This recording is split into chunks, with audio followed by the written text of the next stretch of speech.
question before the body is tabling of Assembly Amendment 6. Gentleman from the 50th has 2 minutes on tabling. Thank you, Mr. Speaker. I am that local government. My day job is a town chairman. Well, actually, it's my night job, but we usually get done before 10 so we can go home.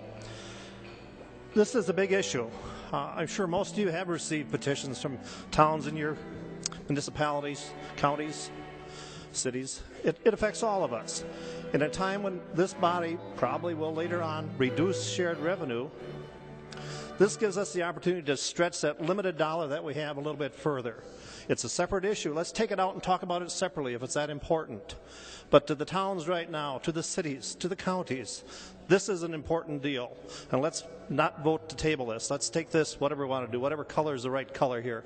But let's take this and allow the prevailing wage to stand separately. Let's take it out of this budget so that the local municipalities can get the most mileage they can of the few dollars they have. We are going to increase, supposedly, the dollars per mile that we get. But that's a token compared to what actual inflation has done.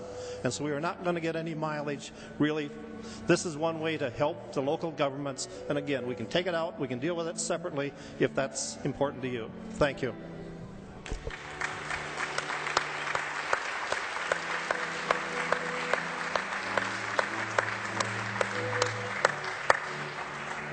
Gentleman from the 50th. Thank you, Mr. Speaker. Good to see you in the chair. Not that there's anything bad with the person that preceded you, but it's a little unusual for me to talk a couple of times on a floor session day, but I want to come at it from a little different perspective. And contrary to what the blonde lady who's now eating lunch, I was not here when the glaciers were, but I was here during a good deal of history. And I remember back in '81 when the Clean Water Act was passed, and lo and behold, I was in town government then. The DNR came to our town. They were going to map all the wetlands in our township. But lo and behold, every darn farmer showed up and said, no, this is not a wetland. This is kind of wet, but this isn't. They said, oh God, we don't need that much input. We'll go back and use some maps. And so they came out with their maps, and years later, the maps began to have a consequence.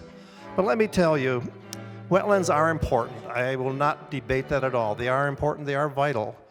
And the federal wetlands are particularly vital because they are next to the rivers and streams, backwaters, where they do store backwaters during floods. The DNR was insensitive to this. The young gentleman from DNR came out in sandals, which I thought was kind of inappropriate for a business setting, but he was. And he would not even listen to any reason as to why he couldn't have access to his property.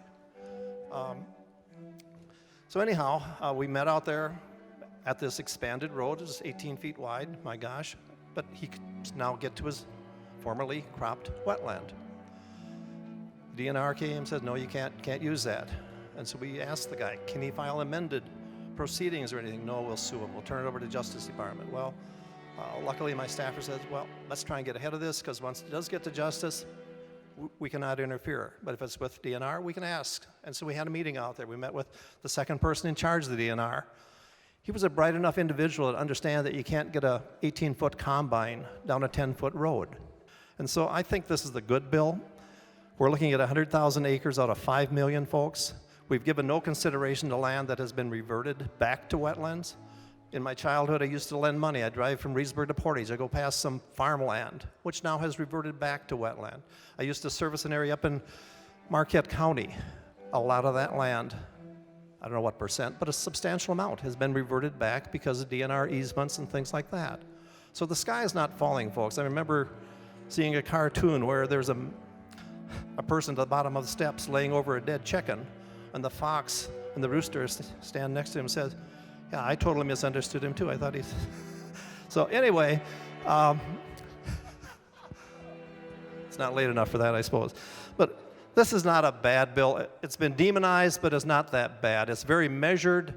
I will support it. I would have supported something a little more drastic even. Wetlands are important. Don't take me wrong. And the other thing, again, for the blonde lady in front of me, I was not here when the glaciers came through. Thank you. I think anytime you drive up to this building, And I come in from the east, up East Washington. It's just an awesome experience. And excuse me if I get misty, but this is old men are allowed to do that, and so are little kids. In between, you got to keep straight. But no, it's truly an honor. I like my district. I would hope everybody likes their districts. My district is very rural. It's a resilient district from the standpoint that government can't do everything, and volunteers step in to help people, whether it's GRACE, which is Greater Richland Area Cancer Elimination, or whether it's the United Fund in Reedsburg, or whether it's the Library Fund in New Lisbon. The communities step up to those, and that makes me proud. And I like to represent that kind of people.